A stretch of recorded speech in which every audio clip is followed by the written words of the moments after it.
más allá de la realidad humana. ¿Somos realmente los dueños de nuestro destino, o hay fuerzas invisibles que nos controlan desde las sombras? Bienvenidos al canal Síntesis. En un mundo donde la información que recibimos está cuidadosamente controlada por autoridades y medios de comunicación, reflexionar sobre la verdadera naturaleza de nuestra existencia se convierte en un acto de audacia. En esta segunda parte, Marshall D. Summers nos invita a penetrar en terrenos que muchos consideran conspiranoicos, pero que podrían estar más cerca de la verdad que las versiones oficiales que aceptamos sin cuestionar. Este contenido desafía a los lectores para abrir sus mentes a realidades que trascienden la comprensión humana habitual. Quédate con nosotros hasta el final y no olvides suscribirte, clic en me gusta y activar la campanita. Los escritos que siguen caen de lleno en lo que los periodistas progres, pero mal informados, llaman literatura conspiranoica. Los conspiranoicos nos acercamos con audacia a los límites del mundo tridimensional en que vivimos y nos asomamos a otros niveles de realidad. Sabemos que la información que nos dan nuestros sentidos es enormemente limitada si la comparamos con las posibles formas infinitas de vida en el universo. También sabemos que nuestras fantasías están mucho más cerca de la verdad que las pedestres mentiras que nos dicen las autoridades, los medios de comunicación y las pequeñeces en las que está sumida la masa humana, incluyendo también la que se considera intelectual.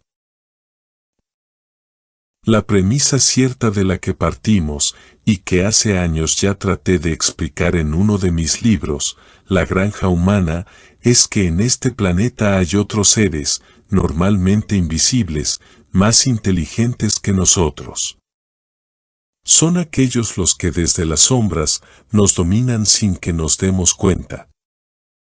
El lector que no admita esta premisa, puede ya dejar de leer, porque lo que viene no tendrá sentido para él. Quizás, preferirá volver a su rutina diaria, con su sobredosis de fútbol, sus sesiones de televisión o los rifirrafes de los políticos, sin caer en la cuenta del caótico mundo en el que vive. Añadiendo también volver a la injusticia pandémica, sus muchos millones de hambrientos, sus guerras constantes y sus autoridades mundiales corruptas hasta el tuétano. Seguirán consumiendo su pan de cada día y continuar durmiendo. Comenzaré este escrito declarándome abiertamente forteano.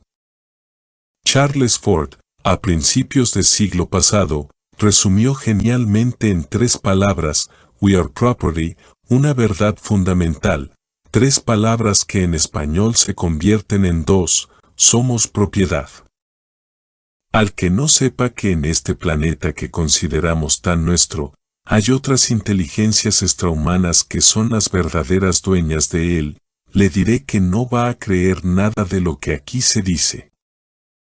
Pero le diré que se ha dejado engañar por las afirmaciones de ciertos científicos que saben mucho de lo suyo, pero que de ovnis no quieren saber nada porque no lo pueden explicar. También por las mentiras de la prensa, las perversas autoridades de este mundo y la ignorancia de algo que es fundamental en la historia humana. Yo también estuve engañado durante casi 70 años. Imagino que los lectores de la primera parte de las reflexiones sobre el mal no habrán puesto demasiadas objeciones a las ideas que allí se expresaban. Pero, me temo que en esta segunda parte, más de uno va a tener grandes dudas en seguirme. Cuando yo abandoné los parámetros en los que la ciencia y hasta el sentido común se suelen mover, me asomé a los laberintos extrahumanos del cosmos. Comencemos por derribar el primer ídolo. A pesar de ser de factura bíblica, el hombre es el rey de la creación. Esto es doblemente falso. Los humanos tendemos a identificar la creación con nuestro planeta.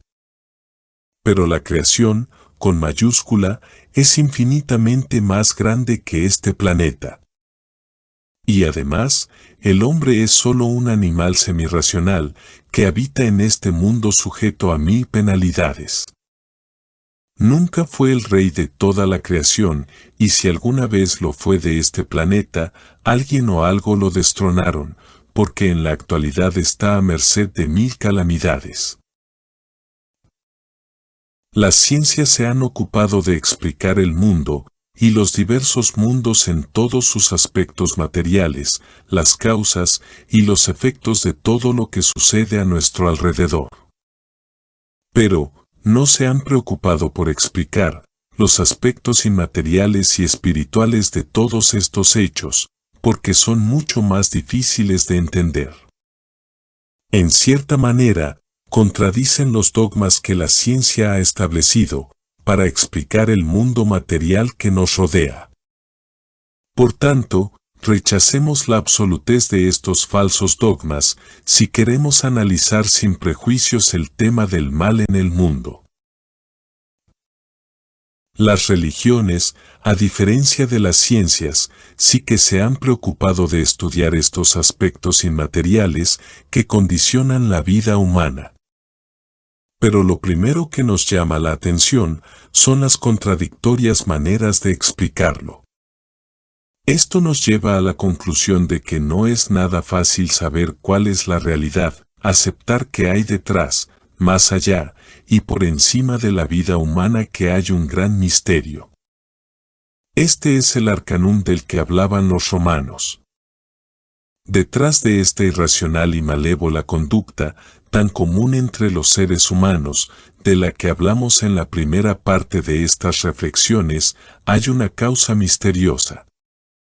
Juntamente con las infinitas injusticias que se dan en nuestra sociedad y del abandono y el dolor en el que viven millones de seres humanos.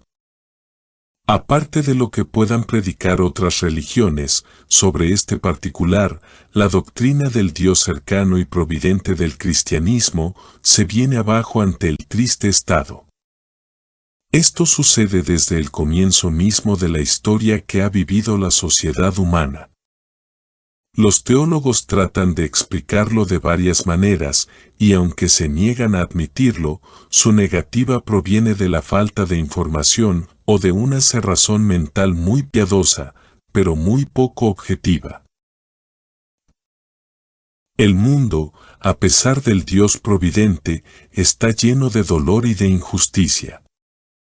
Además, el pecado original, con el que en el cristianismo se pretende explicar el mal del mundo, sin dejar de tener su parte de verdad, tiene una gran connotación mitológica, tal como más adelante veremos.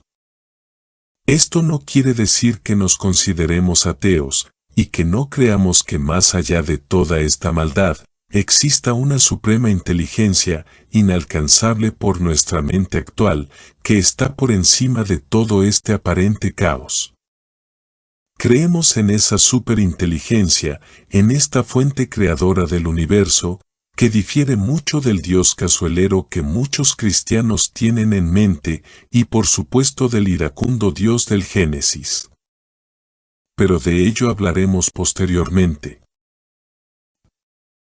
Lo único en que todas las religiones están de acuerdo es en creer que por encima de nosotros hay unos seres espirituales e inmateriales pero reales. Estos seres son catalogados como benéficos y maléficos que se inmiscuyen en nuestras vidas, ayudándonos o castigándonos. Dependiendo de las religiones, se les llama con muy diferentes nombres como dioses, ángeles, demonios, espíritus, devas, iblis, pitris, loas, djinns o jiñas, ninfas, ondinas, sílfides, asuras, genios, anunnakis, numos, nefilim, cachinas. También como Dusi, Gadarbas, Guanginas, Beteinen, Tursas, Lempos, Larvas, Lémures, Isis, Yasatas, Efrits, Rakshasas, Nagas, Apsaras, Yaksas, Garudas, Pretos, etc. Podría ser esta lista interminable, porque todas las religiones están llenas de ellos, buenos y malos, y de sus apariciones. La sociología ha tratado muy a la ligera el hecho religioso y ha profundizado muy poco en el mayor fenómeno sociológico de la humanidad. Por su parte, la megaciencia intenta explicar todas las creencias que las religiones tienen en estos seres, como fruto del miedo a la muerte, mal funcionamiento del cerebro o simples fabulaciones del mismo. Vano intento, porque en la actualidad las masas, sobre todo en el mundo occidental, están sufriendo un rápido y destructivo proceso de desespiritualización y perdiendo la fe en todas las creencias de nuestros antepasados. En nuestros cielos han aparecido unos seres que, aunque a primera vista parecen ser los visitantes de otros planetas, cuando se les conoce a fondo, se comportan igual que los espíritus en los que creían las gentes del pasado. Incluso, como el dios o los dioses en los que creen las religiones del presente. Y aquí entramos en un tema tabú, que las supremas y desconocidas autoridades del planeta, las causantes directas de gran parte del dolor en el mundo, han tenido muy buen cuidado de mantener oculto a los ojos de los humanos. En ello, gastan miles de millones para tener amordazados o engañados a los grandes medios de comunicación, ridiculizar y amenazar con quitarlos violentamente de en medio. Esto implica a toda persona de cierto prestigio que se atreva a hablar seriamente de ello. Amenazas que en muchos casos se han convertido en asesinatos, los cuales conocemos muy bien y que de ordinario han sido oficialmente explicados como suicidios, muertes naturales o desapariciones sin explicación. La presencia en los cielos de estos misteriosos aparatos puso fin a la infantil creencia de que somos los únicos habitantes inteligentes del universo. El infinito universo hierve de vida, una vida no solo atómica y molecular, sino también inmaterial pero inteligente, que se manifiesta de miles de maneras. Siendo tan diferentes que la mayoría de ellas son incomprensibles para nuestra limitada inteligencia. Hace unos 70 años, cuando estos seres comenzaron a manifestarse más abiertamente en el mundo occidental, pensábamos que eran poco más o menos como nosotros, aunque a juzgar por sus vehículos, mucho más avanzados. Pero a lo largo de más de medio siglo, poco a poco hemos ido conociendo su sutil manera de actuar y sus intenciones. Hoy en día ya sabemos que, sin que nos demos cuenta, precisamente porque ellos quieren que no nos demos cuenta, ellos son y han sido siempre los auténticos señores de nuestro planeta. Las diferentes razas humanas, hechura suya, no somos más que una especie de animales de granja, de los que ellos se aprovechan de muy diferentes maneras. Hace ya más de 20 años escribí mis libros, Defendámonos de los dioses y la granja humana, en los que hablaba de este tema, aunque la verdad es que quedé a medio camino, porque entonces desconocía muchas cosas que ahora conozco. Los dioses nos hacen creer que nosotros somos los reyes del mundo, para que no nos rebelemos y sigamos en nuestra ignorancia, pero en realidad ellos son los verdaderos dueños de esta granja humana. En otros capítulos diré lo que hoy en día sabemos de estos falsos dioses, que es mucho más de lo que sabíamos hace 20 años. Posteriormente profundizaré en muchas de las cosas que ahora enuncio solo de pasada. En conclusión, mientras la mayoría sigue inmersa en una rutina diaria, que oculta la verdadera naturaleza de su existencia, algunos se atreven a cuestionar la realidad tal como la conocemos. Al explorar la posibilidad de que seres más inteligentes nos dominan desde las sombras, nos enfrentamos a una verdad incómoda pero necesaria. No somos los reyes de la creación, sino piezas en un juego mucho más grande y complejo. Es hora de despertar y reconsiderar nuestra posición en el universo. Muchas gracias por permanecer con nosotros y te invitamos a suscribirte, clic en me gusta y activar las notificaciones. Este contenido ha sido adaptado y producido por el equipo editor del canal Síntesis de YouTube, bajo la dirección de Michael DLV. Fuente Síntesis, Reflexiones sobre el mal, segunda parte del libro Teomnología de Salvador Freixedo. Muchas gracias por su apoyo.